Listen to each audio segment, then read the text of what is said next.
नमस्कार, मैं हूं दीपक और आप देख रहे हैं डीएस के टॉक्स। ये वीडियो शुरू करें उसके पहले आप सभी को हैप्पी वाला नया साल 2024 की बहुत सारी शुभकामनाएं। वैसे मैंने सोचा था कि इस साल अपने जो रिव्यूज़ हैं वो मैं मंगलवार से यानी कि एक दिन बाद से शुरू करता, बिकॉज आज भी अभी मुझे निकलना है, फिर शाम तक बिजी हो जाऊंगा तो रात को एपिसोड देखूँ ना देखूँ, तो सोचा था कि ट्यूसडे से ही एपिसोड का देखना और रिव्यू करना शुरू करूंगा। लेकिन जो अपडेट्स आई हैं उसके ऊपर एक रिएक्शन देना तो बनता था।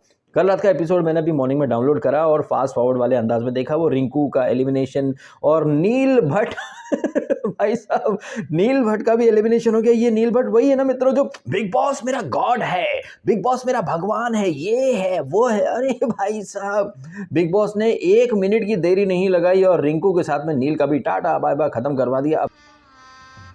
गजब बेइज्जती है।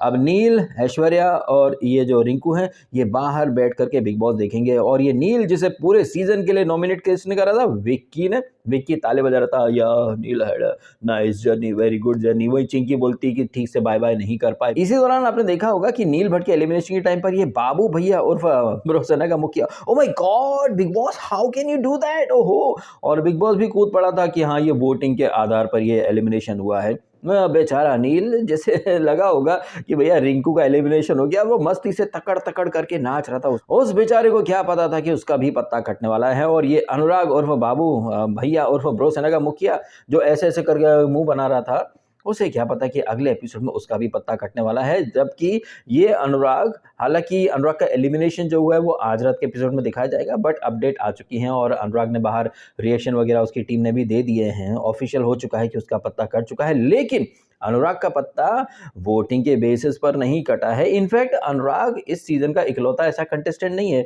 जो कि बिग बॉस की मर्जी के आधार पर जिसे निकाला गया हो। याद करें, सानिया बंसल थी ना, बंसल जी की पुत्री, और सना रईस खान, जिन्हें की तथाकथित वोटिंग के आधार पर सबसे कम वोट मिले थे। घर वालों ने सना को बचाया, सानिया बंसल को टाटा बाय बाय कर दिया। फिर बिग बॉस एक और झुंझुना लेकर के आते हैं कि जिग्ना, रिंकू, नवेद ग्रेस पीरियड में चल रहे हैं, बताओ किसको निकालेंगे आप लोग। घर वालों ने लिया नवेद का नाम। और पिछले ही वीक हमने देखा कि बिग बॉस के घर में अब तक किसी कप्तान को ये अधिकार नहीं मिले थे कि वो कप्तान किसी एक इंसान को सीधे सीधे नॉमिनेट नहीं बल्कि सीधा सीधा घर से बाहर फेंक दे। तो चिंकी ने ऐश्वर्या को रूल ब्रेक के आधार पर घर से बाहर निकाल दिया। और आज रात के एपिसोड में हम देखेंगे कि मुन्नी बदनाम, जो कि कप्तान नहीं है, एक्स कैप्टन है, लेकिन अब बिग बॉस को तो किसी भी तरीके से अनुराग को बाहर निकालना है। तो आज रात के एपिसोड में आप देखेंगे कि हाँ भैया 3 लोग आ जाओ, जिसमें 2 लोग तो एक्स कैप्टन है, एक वर्तमान कैप्टन है जो कि अभिषेक का नाम लेगा, लेकिन एक एक्स कैप्टन जो कि बाहर से सलमान खान का कासम खास है। बिग बॉस तो उसको अपना फेवरेट बना ही चुके हैं।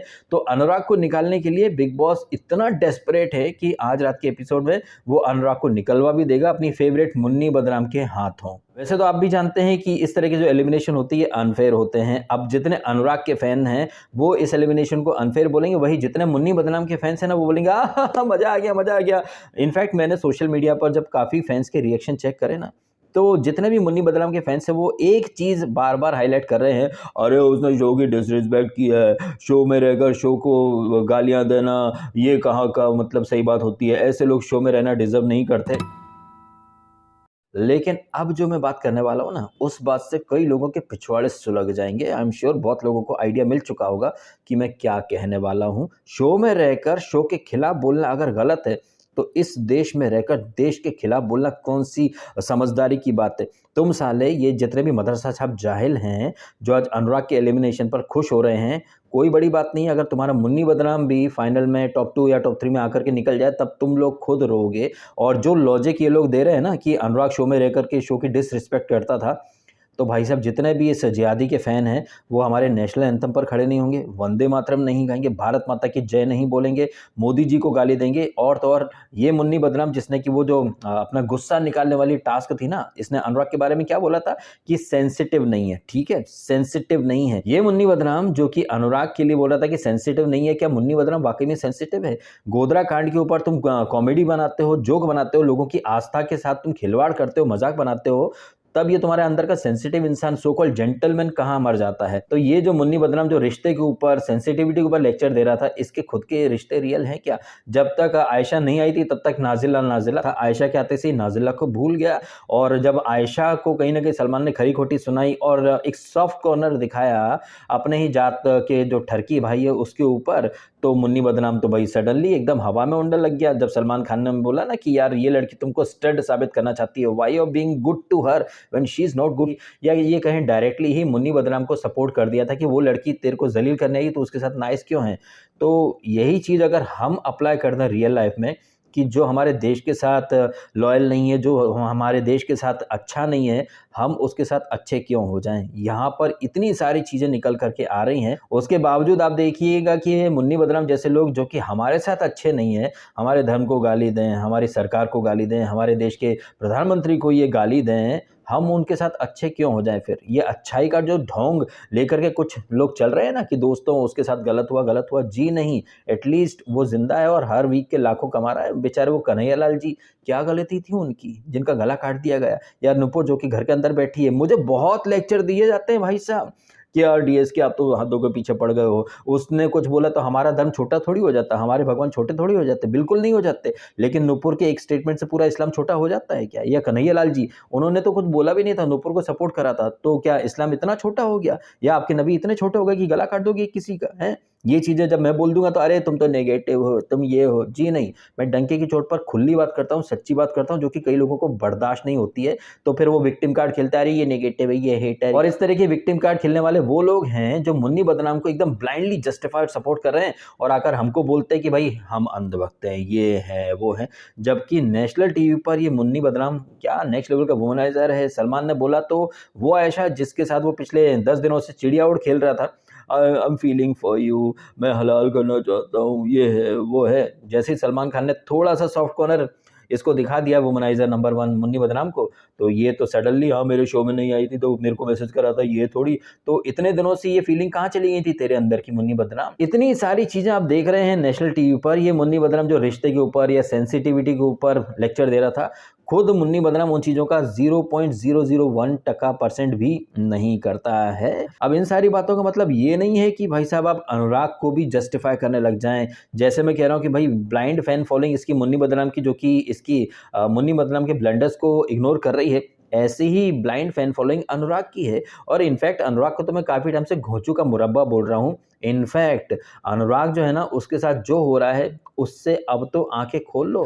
ये अनुराग ने, जिसने कि अपने दुश्मन के साथ ही एक तरह से अलायंस बनाया और उस दुश्मन के खिलाफ खड़े होने के बजाय उसके साथ बैठ कर के अमियाँ चूस रहे थे। आप दुश्मन यानी कि आस्तीन के सांप को आप दूध पिला रहे थे तो वो तो डसेगा ही ना। और ऐसी गलतियां हमारे इतिहास में भरी पड़ी हैं। पृथ्वीराज चौहान, क्या जरूरत थी उस गौरी को माफ करने की? आपने गौरी को माफ करा, वो वापस आया सेना बड़ी लेकर के और आपकी आंखें भी फोड़ दी, और उसके बाद से भारत में इस्लाम का आगमन वगैरह सब कुछ हो गया। यही गलतियां हमारे देश में जो जयचंद हैं, कांग्रेस के स्लीपर सेल्स, वो आए दिन हमारे फेस्टिवल्स का मजाक उड़ाते हैं और ऐसे जिहादियों को सेलिब्रिटी बनाकर कुछ हिंदू ही ऐसे लोगों को सपोर्ट कर रहे हैं। तो जयचंद तब भी थे, जयचंद आज भी हैं, और इतिहास की गलतियों से लोगों ने तब भी नहीं सीखा, आज भी नहीं सीखा। और इसका बेस्ट एग्जांपल ये है अनुराग। एंड यही चीजें आपने बिग बॉस में देखी। ये अनुराग जो कि डे 1 से अगेंस्ट था मुन्नी बदनाम के, लेकिन दुश्मन का दुश्मन दोस्त वाली पद्धति के तहत अपनी आइडियोलॉजी, अपने सिद्धांत सबको साइड में रख करके एक आस्तीन के सांप के साथ इसने गठबंधन बना लिया। और यही नहीं, ये अनुराग जिसके ऊपर बिग बॉस ने प्रॉपर्टी तोड़ने का कानून लगाया था और इसको पूरी सीजन के लिए नॉमिनेट कर दिया था, लेकिन मुन्नी बदनाम ने जब प्रॉपर्टी तोड़ी और सेल्फ हार्म, मतलब उसने अपने हाथ में चोट भी लगा ली, प्रॉपर्टी भी तोड़ दी। इनफैक्ट इस तरह से देखा जाए तो 2 बड़े रूल तोड़े थे इसने, मुन्नी बदनाम ने। लेकिन अनुराग ने एक बार भी स्टैंड नहीं लिया खुद के लिए कि बिग बॉस आपने मेरे को तो कर दिया था पूरी सीजन के लिए नॉमिनेट, और इनफैक्ट आप तो इसके आधार पर मुझे बाहर भी फेंकना चाहते थे, अब इसको क्यों नहीं फेंक रहे हो? थाली में सजा करके इस अनुराग को मौका मिला था, लेकिन जैसे पृथ्वीराज चौहान ने अपने दुश्मन को माफ कर दिया और फिर दुश्मन ने माफ नहीं करा, उसी तरह से इस आस्तीन के सांप को, जिसकी फितरत ही है पीछे से वार करना, मुन्नी बदनाम की बात कर रहा हूं मैं, आस्तीन का सांप है, जिहादी है, वो खुल करके कभी सामने से नहीं आएगा, पीछे से वार करता है। अफजल खान की औलाद जो है, तो फिर ऐसे अफजल खान की औलादों के साथ इसने अनुराग ने कोलैब किया था। उसके साथ दो। बिग बॉस ने बोला था ना कि आपकी दोस्ती कब हो गई, बिग बॉस हमारे कॉमन फ्रेंड है। कॉमन फ्रेंड, वो एक कॉमन फ्रेंड साली वो एक टमाटर में बिक गई, और ये तू साला उसने एक हेड मसाज दे दी, तू उसमें बिक गया। मतलब भाई साहब, पृथ्वीराज चौहान के टाइम से लेकर के आज तक देख लो, ये हिंदू ही हैं जो अपने हाथों अपने पैरों पर कुल्हाड़ी मारते हैं। और ये सारी चीज़ें भाई जैसी मैं महसूस करता हूँ वैसी आपके सामने बोल देता हूँ। अब मेरे को कम्युनल बोलो या कुछ बोलो, भाई मैं तो सीधी बात कर रहा हूँ। जैसे ये सीधी बातें नेगेटिव लग रही हैं, वो अपनी आंखों का, अपने दिमाग का इलाज कराएं जा करके। एंड एक चीज़ और मैं कहना चाहूँगा कि अनुराग का एलिमिनेशन भले ही अनफेयर है, बट अनुराग ने कभी खुद के लिए कोई स्टैंड लिया नहीं है।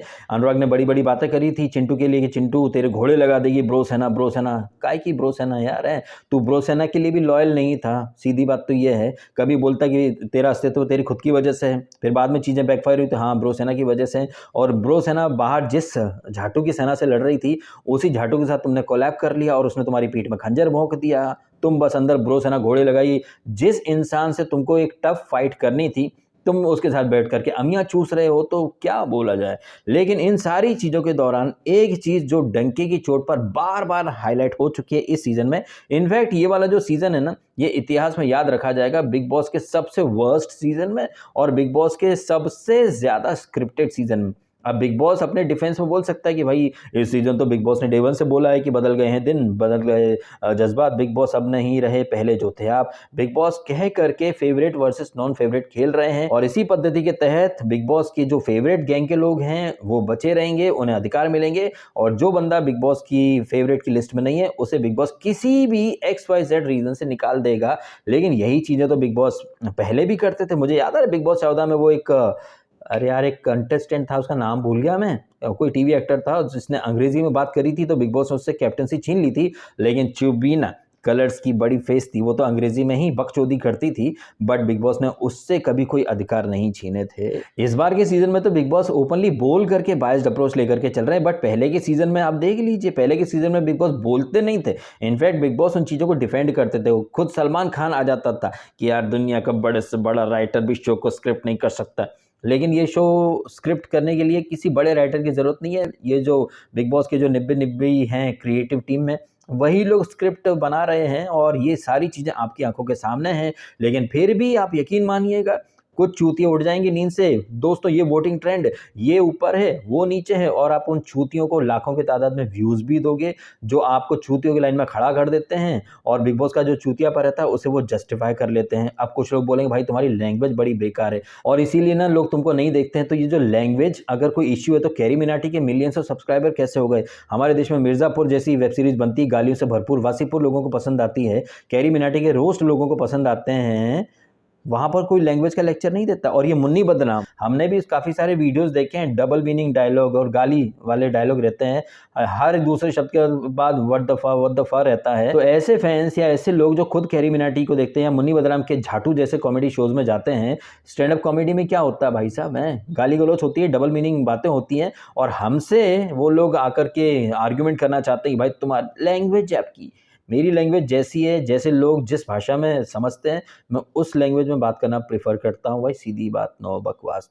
एनीवेज ये सारी बातों को रखते हैं साइड में। मेन टॉपिक तो यही है कि अनुराग जो है उसे बिग बॉस ने उठा करके फेंक दिया है। इनफैक्ट पिछले वीक ही इसको, अनुराग को बिग बॉस बाहर फेंकना चाहता था। क्यों फेंकना चाहता था? बिकॉज ब्रो सेना वाले जो हैं इसको भर भर के वोट करेंगे, और वोट के आधार पर तो इसको निकाल नहीं सकते। और ये जो सीज़न है यहाँ पर बिग बॉस एक टीवी फेस को जिताना चाहते हैं। ये बात आप चाहें तो रिकॉर्ड कर लो भैया, छाप के रख लो। इस सीज़न में टीवी का फेस जिताना चाहता है बिग बॉस, और सारी चीज़ें एक परफेक्ट प्लान के अकॉर्डिंग जा रही हैं। चलो इन सारी बातों के साथ ये वीडियो मैं कर देता हूँ ख़त्म। मिलते हैं आपसे अगले वीडियो में। और एक चीज़ जाने से पहले मैं आपको फिर से दोहरा के जाता हूँ कि अब भी आपको लग रहा है कि भाई वोटिंग से या वोटिंग ट्रेंड से कुछ होता है, रियलाइज़ कीजिए, पीछे पलट के देखिए कि कैसे कैसे चूतिए लोगों को आपने मिलियंस में व्यूज़ दिए हैं फर्जी वोटिंग ट्रेंड के आधार पर, जबकि न वोटिंग होती है न कुछ होता है। बस जो मेकर्स का मन होता है, जिसको निकालना होता है सलमान के थ्रू, वो बात करवा देते हैं। अगर वोटिंग होती तो वोटिंग के नंबर बताए जाते हैं यार। नवेद को निकाल दिया घर वालों ने, सानिया बंसल को घर वालों के, ऐश्वर्या को घर वालों के वोट के आधार पर, और अभी ये अनुराग को। अब भी आपको लग रहा है कि वोट जो आप करते थे उससे कुछ फ़र्क पड़ता है? अब भी आपको लग रहा है कि आपके वोट से वहाँ पर कंटेस्टेंट टिकते हैं? भाई मिनिमम गारंटी रहती है।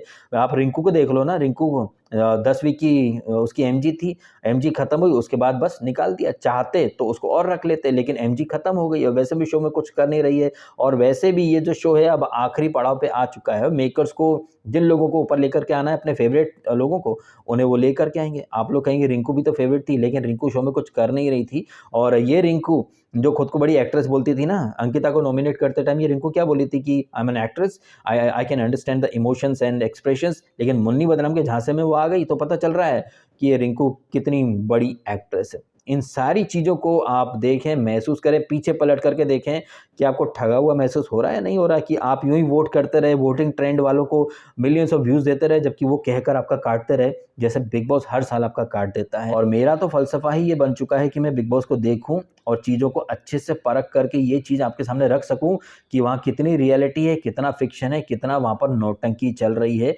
कैसे-कैसे मेकर्स और सेलिब्रिटी कह कर के पब्लिक को चूतिया बना रहे हैं। ये मेरा फ़लसफ़ा बन चुका है बिग बॉस को देखने का। ना अब मैं किसी को कोई फ़ेवरेट-एवरेट कुछ नहीं बनाता हूँ, जो सही है वो सही है, जो गलत है वो गलत है, सीधी बात, नो बकवास। चलिए इन बातों के साथ वीडियो खत्म करता हूँ। Thank you so much for watching.